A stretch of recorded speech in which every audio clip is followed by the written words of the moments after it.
सृष्टि का आरंभ, उगादि की कहानी। वसंत की एक सुनहरी सुबह थी। नन्ही अनाया अपने दादाजी माधव के पास दौड़ती हुई आई। घर के दरवाजे पर आम के पत्तों के तोरण सजे थे और आंगन में रंगीन रंगोली मुस्कुरा रही थी। अनाया ने पूछा, दादाजी, आज हम उगादि क्यों मनाते हैं? ये नया साल इतना खास क्यों है? दादाजी ने मुस्कुराते हुए उसे अपने पास बिठाया और कहानी सुनानी शुरू की। दादाजी ने अपनी आंखें मूंद लीं और कहा, अनाया, ये कहानी उस समय था, न तारे और न ही ये धरती, चारों ओर केवल सन्नाटा था। तब सृष्टि के रचयिता भगवान ब्रह्मा ने इस ब्रह्मांड को आकार देने का निर्णय लिया। उन्होंने इसी शुभ दिन पर दुनिया की रचना शुरू की थी। ब्रह्मांड के उस शून्य में भगवान ब्रह्मा गहरे ध्यान में लीन थे। उनके चारों ओर एक दिव्य ऊर्जा का प्रवाह था। वे अपनी शक्ति से एक नई दुनिया का खाका तैयार कर रहे थे। इसी दिन से समय का चक्र घूमना शुरू हुआ, इसीलिए इसे उगादि कहा जाता है, यानी युग का आदि, शुरुआत। ब्रह्मा जी ने जैसे ही अपनी आंखें खोली, उन्होंने सूरज को चमकने का आदेश दिया और चांद को शीतलता दी। उन्होंने आकाश में अनगिनत तारों को बिखेर दिया और धरती पर हरियाली भर दी। उन्होंने ऋतुओं का निर्माण किया और हर जीव को उसका स्थान दिया। यह दिन पूरी प्रकृति के पुनर्जन्म का प्रतीक बन गया। ब्रह्मा जी ने समय को महीनों और वर्षों में बांटा।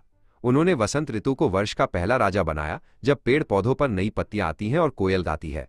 उन्होंने सिखाया कि हर साल हमें एक नया मौका मिलता है अपनी गलतियों को सुधारने और एक बेहतर इंसान बनने का। अनाया बड़े ध्यान से सुन रही थी। तभी उसकी नजर मेज पर रखे एक कटोरे पर पड़ी, जिसमें कुछ अजीब सा मिश्रण था। माधव ने कहा, उगादि केवल ब्रह्मांड के जन्म की कहानी नहीं है, बल्कि ये हमारे जीवन का दर्पण भी है। इसीलिए हम उगादि पचड़ी बनाते हैं। अनाया ने कटोरे के पास जाकर देखा। उसमें नीम के फूल, गुड़, इमली, कच्चा आम, नमक और मिर्च मिले हुए थे। माधव ने उसे बताया कि इस एक पकवान में 6 अलग अलग स्वाद छिपे हैं। अनाया ने उत्सुकता से एक चम्मच उठाया और उसे चखने की कोशिश की। माधव ने समझाया, अनाया, ये 6 स्वाद हमारे जीवन की भावनाओं जैसे हैं।